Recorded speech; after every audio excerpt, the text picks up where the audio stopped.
Hello friends, welcome to अवसर academics. हम 11th class political science का 4th चैप्टर कर रहे हैं, एग्जीक्यूटिव। अब तक हमने क्या पढ़ा है?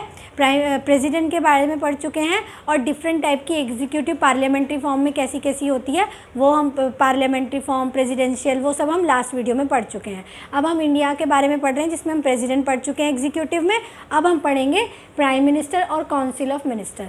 आपने देखा होगा कि इंडिया में जब भी गवर्नमेंट की बात होती है तो मेन नाम किसका आता है? प्राइम मिनिस्टर का। इसका मतलब क्या हुआ कि हमारे देश में जो government means prime minister and prime minister means government, दोनों एक दूसरे को वो करते हैं कि जब आप गवर्नमेंट की बात कर रहे हैं तो मेनली पीएम की बात करते हैं। तो इसी से पता चल जाता है कि पीएम कितने ज़्यादा इंपॉर्टेंट है हमारी कंट्री में, मतलब पार्लियामेंट्री फॉर्म ऑफ गवर्नमेंट में। अब आपने जैसे देखा था, जब हमने प्रेसिडेंट पढ़ा था उसमें भी पढ़ा था कि प्रेसिडेंट अपने सारे काम कैसे करेंगे? एडवाइस से पीएम की और उसके काउंसिल ऑफ मिनिस्टर की एडवाइस से ही अपने सारे काम करेंगे। मतलब इम्पॉर्टेंट कौन हुआ? पीएम और काउंसिल ऑफ मिनिस्टर। तो अब हम इन्हीं के बारे में पढ़ेंगे। तो पीएम क्या होता है? पीएम जो होता है वो हेड ऑफ द गवर्नमेंट होता है। गवर्नमेंट का जो हेड जिसको माना जाएगा वो प्राइम मिनिस्टर ही होता है। PM headed the council of minister. जो काउंसिल ऑफ मिनिस्टर होता है, काउंसिल ऑफ मिनिस्टर क्या होता है? देखिए, एक ग्रुप बनाया जाता है काउंसिल ऑफ मिनिस्टर्स का जिसमें कि मेन मिनिस्ट्रीज़ होती हैं देश में। जैसे कि बहुत सारी चीज़ें, जैसे रेलवे है उसके लिए अलग मिनिस्ट्री होगी, एक होम मिनिस्ट्री होती है, ऐसी अलग अलग तरह की मिनिस्ट्रीज़ होती हैं। तो ये मिनिस्ट्रीज़ जो होती हैं इनके खास मिनिस्टर होते हैं, उनको कैबिनेट मिनिस्टर बोला जाता है। वो मिनिस्टर जिस ग्रुप में होते हैं उसको काउंसिल ऑफ मिनिस्टर्स बोला जाता है, जिनको हेड करते हैं पीएम। ठीक है, तो वो होता है PM headed the council of minister, therefore PM become the most important functionary of the government in India, क्योंकि वो हेड करते हैं सारे मिनिस्टर्स को, काउंसिल ऑफ मिनिस्टर को, इसलिए पीएम जो है वो सबसे इंपॉर्टेंट बन जाते हैं। इन parliamentary form of executive the PM has the support of majority. PM कब बनेंगे? पार्लियामेंट्री फॉर्म ऑफ गवर्नमेंट में कोई भी बंदा पीएम तब बनता है जब उसको मेजॉरिटी का सपोर्ट होता है। कहने का मतलब, जब इलेक्शन होते हैं जिस पार्टी को मेजॉरिटी मिलती है वो जो है अपनी सरकार बनाती है। फिर मेजॉरिटी वाली पार्टी अपना नेता चुनते हैं और उनका लीडर जो है वो पीएम बनता है। मतलब बिना मेजॉरिटी के पीएम नहीं बना जा सकता। तो जिसके साथ मेजॉरिटी होगी वही पीएम बनेगा।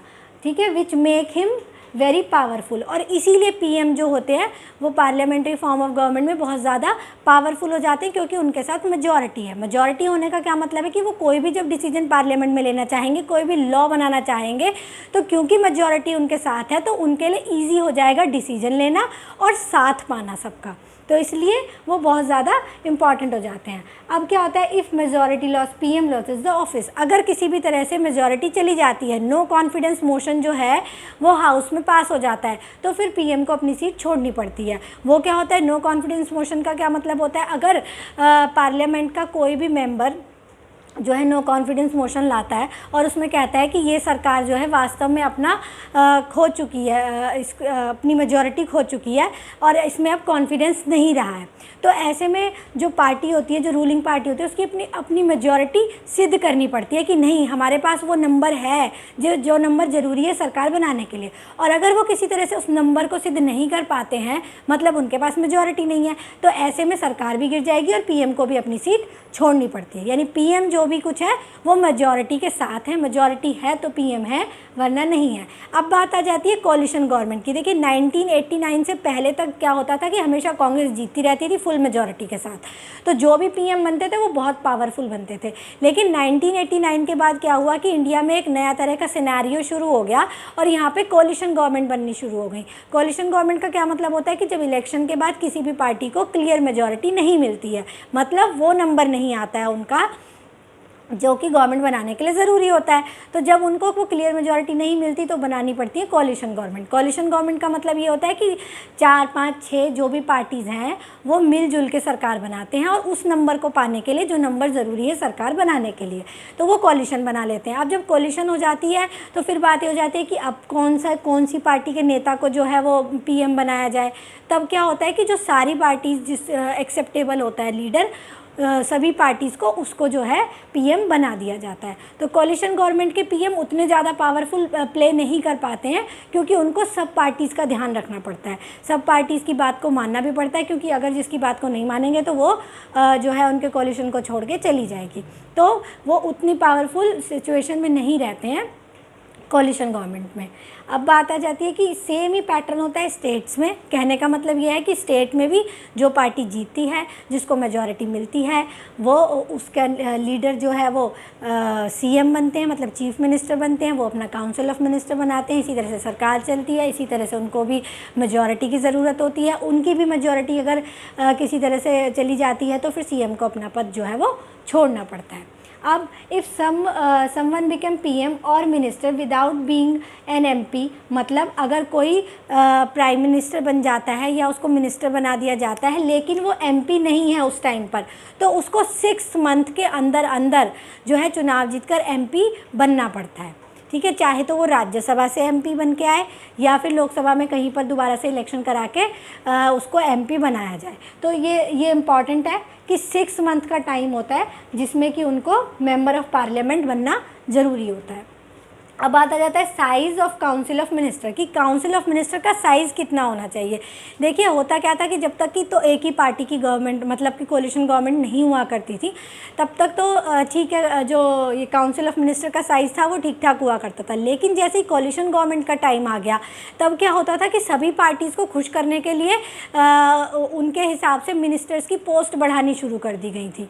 तो जितनी ज़्यादा बड़ी कैबिनेट होनी शुरू हो गई, तो ये बात अच्छी नहीं थी, क्योंकि इतनी बड़ी काउंसिल ऑफ मिनिस्टर का होना सही नहीं था। इसलिए अमेंडमेंट किया गया, और इस अमेंडमेंट के बाद क्या हुआ कि council of minister shall not exceed 15% of total number of member of the house, मतलब टोटल नंबर जितना भी है हाउस का, उसके 15% से ज़्यादा आप काउंसिल ऑफ मिनिस्टर नहीं बना सकते। ऐसा नहीं कर सकते कि मान लीजिए आपकी काउंसिल ऑफ मिनिस्टर है, सबको खुश करने के लिए आपने सब पार्टीज़ के 10-10, 20-20 जो है मिनिस्टर बना दिए और इतनी बड़ी कैबिनेट बन गई, तो वो नहीं कर सकते हैं। अब अमेंडमेंट हो गया है, बस टोटल नंबर का 15% ही जो है वो काउंसिल ऑफ मिनिस्टर में बनाया जा सकता है।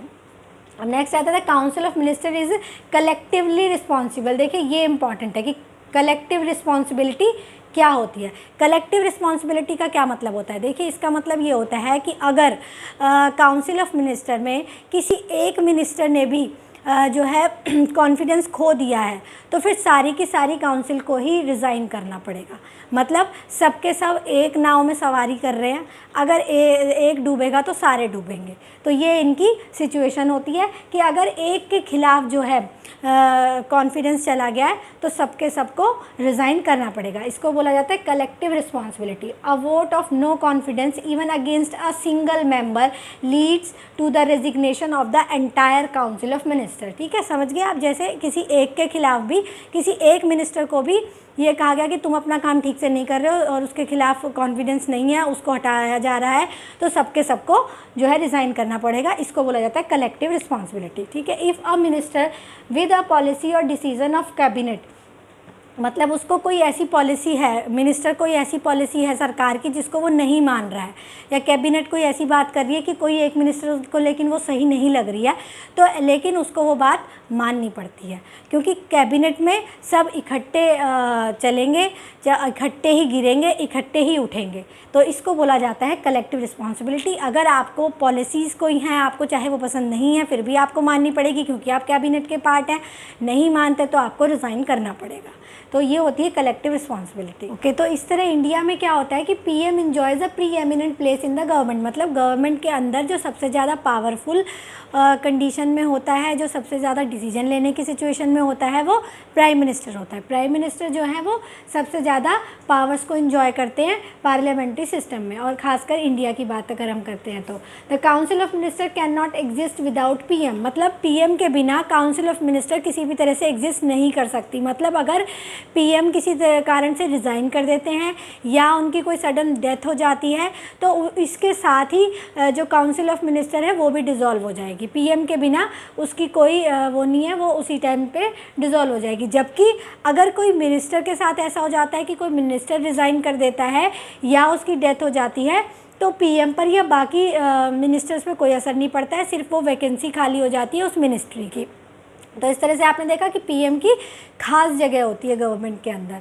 इसके अलावा the death of resignation of PM मतलब automatically dissolve the council of minister, मैंने आपको बता दिया। But demise of an minister से क्या होगा, बस मिनिमम सिर्फ वैकेंसी जो है वो खाली हो जाएगी मिनिस्ट्री में। PM acts as a link between, PM क्या करता है, एक लिंक का काम कर रहा होता है किसके बीच में, काउंसिल ऑफ मिनिस्टर और प्रेसिडेंट के बीच में, एज वेल एज किसके साथ, पार्लियामेंट।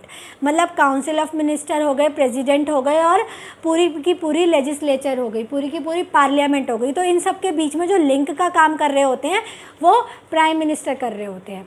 इसके अलावा अगर हम बात करें, अब आपने देखा कि पीएम की कितनी पावरफुल कंडीशन है, तो वो कौन कौन सी पावर्स आ जाती हैं खास, तो पावर में आ जाते हैं control over council of minister, पूरे काउंसिल ऑफ मिनिस्टर के ऊपर जो है वो पीएम का कंट्रोल होता है। पीएम चूज़ करते हैं किसको कौन सी मिनिस्ट्री दी जानी है, ये सब वही चूज़ करते हैं। अगर उन्हें लगता है कि कोई अपना काम ठीक से नहीं कर रहा है तो वो उसको चेंज कर सकते हैं, नए मिनिस्टर को शामिल कर सकते हैं, काउंसिल का साइज़ बढ़ा सकते हैं, कम कर सकते हैं, ये सारी पावर्स पीएम के पास होती हैं। इसके अलावा लीडरशिप ऑफ लोकसभा, लोकसभा का जो लीडर है, जो नेता माना जाता है, वो पीएम को माना जाता है। जो नेता होता है या ये कह लीजिए मेजॉरिटी पार्टी जिसे चुनती है उसको ही पीएम बनाया जाता है।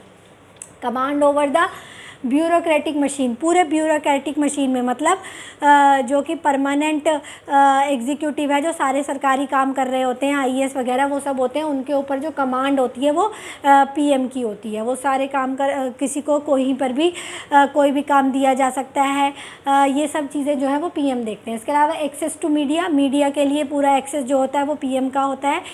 पीएम टाइम टू टाइम देश को संबोधित करते रहते हैं, या कोई भी बात जनता तक पहुँचानी है तो मीडिया के थ्रू इस काम को पीएम कर लेते हैं। इसके अलावा projection of personalities during election, election के टाइम पर आपने देखा होगा कि जब पूरे कंट्री के इलेक्शन होने होते हैं या अलग अलग स्टेट के इलेक्शन होते हैं, तो जो है बहुत सारी सभाएं जो हैं वो पीएम कर रहे होते हैं और वो अलग अलग पर्सनालिटीज़ का प्रोजेक्शन करते हैं। मतलब कि अगर आप इसे जिताएंगे तो ये होगा, ये हमारी पार्टी का है, और पीएम की बात का खास असर होता है। तो इलेक्शन के टाइम पे जो है प्रोजेक्शन करते हैं वो अलग अलग पर्सनालिटीज़ का। इसके अलावा projection as national leader during international summits, जब भी दुनिया में कोई समिट होना होता है, कोई भी इंटरनेशनल समिट होना होता है, तो वहाँ देश को रिप्रेजेंट कौन कर रहा होता है, वहाँ पर जो देश को हमारे को रिप्रेजेंट कर रहे होते हैं वो हमारे पीएम होते हैं। तो इंटरनेशनली जो नेशनल लीडर के रूप में प्रोजेक्शन होता है वो किसका होता है, पीएम का होता है। इसके अलावा जो जितनी भी फॉरेन विजिट्स होती हैं उसमें कौन जो है इंडिया का रिप्रेजेंट कर रहे होते हैं, हमारे पीएम कर रहे होते हैं। तो ये जो खास पावर्स होती हैं जो पीएम के पास होती हैं, बाकी और किसी लीडर के पास ये पावर गवर्नमेंट में नहीं होती हैं। लेकिन अब हम बात करते हैं कॉलिशन गवर्नमेंट की। जब से 89 के बाद से हमारे देश में कॉलिशन गवर्नमेंट बननी शुरू हो गई है, तब से पीएम की पावर थोड़ी सी कम होनी शुरू हो गई है, क्योंकि अब वो इतना जब कॉलिशन गवर्नमेंट होती है तो पीएम उतना फ्रीली होकर काम नहीं कर पाते हैं, क्योंकि उनको मिनिस्ट्री देते समय सबका ध्यान रखना होता है, क्योंकि अलग अलग तरह की आइडियोलॉजी की पार्टीज़ मिलकर जो है वो एक साथ आके सरकार बनाई होती है। तो सबकी आइडियोलॉजी के हिसाब से ध्यान रखना पड़ता है, सबकी पसंद नापसंद का ध्यान रखना पड़ता है, सबके कहने के अनुसार उनके ग्रुप में से लोगों को मिनिस्टर्स बनाना पड़ता है। तो इन सब बातों से थोड़ी सी पावर जो है वहाँ पर पीएम की कम हो जाती है। और ऐसी कंडीशंस में जब कोलिशन गवर्नमेंट होती है तो पीएम एक लीडर से ज़्यादा एक नेगोशिएटर का काम कर रहे होते हैं। मतलब इतनी सारी पार्टीज़ को जोड़कर रखने में, आपस में बीच में मोल भाव करने का और नेगोशिएट करने का काम वहाँ पर पीएम ज़्यादा कर रहे होते हैं। अब यही प्रिंसिपल, अब आपने देखा, ये मैंने आपको पूरा बता दिया कि किस तरह से प्राइम मिनिस्टर और काउंसिल ऑफ मिनिस्टर देश में काम करती है। अब यही सारा सिस्टम जो होता है वो स्टेट लेवल पर भी होता है। स्टेट लेवल पे कैसा होता है, जो काम जो है सेंटर में पीएम कर रहे होते हैं वही स्टेट लेवल पर सीएम का होता है, और जो काम प्रेसिडेंट का सेंटर के लेवल पर होता है वो काम स्टेट्स में गवर्नर का होता है। गवर्नर को जो है प्रेसिडेंट अपॉइंट करते हैं, फिर गवर्नर जो है वो सीएम को ओथ दिलाते हैं, और वो बाकी सारे काम जो डिस्क्रिशनरी पावर जैसे प्रेसिडेंट की होती हैं सेंटर में, ऐसे ही जो है गवर्नर की होती है स्टेट में। तो ये पूरा पार्लियामेंट्री सिस्टम है। ये आपको मैंने पूरा एग्जीक्यूटिव सिस्टम बताया, जिसमें प्रेसिडेंट हो गया हमारा, और प्राइम मिनिस्टर, काउंसिल और मिनिस्टर हो गया, और सेम ही ऐसा सीएम और गवर्नर होते हैं स्टेट लेवल पर। तो आई थिंक आपको समझ आ गया होगा। अगर कुछ भी समझ नहीं आया तो आप प्लीज़ क्वेश्चन कर लीजिएगा। Thank you very much.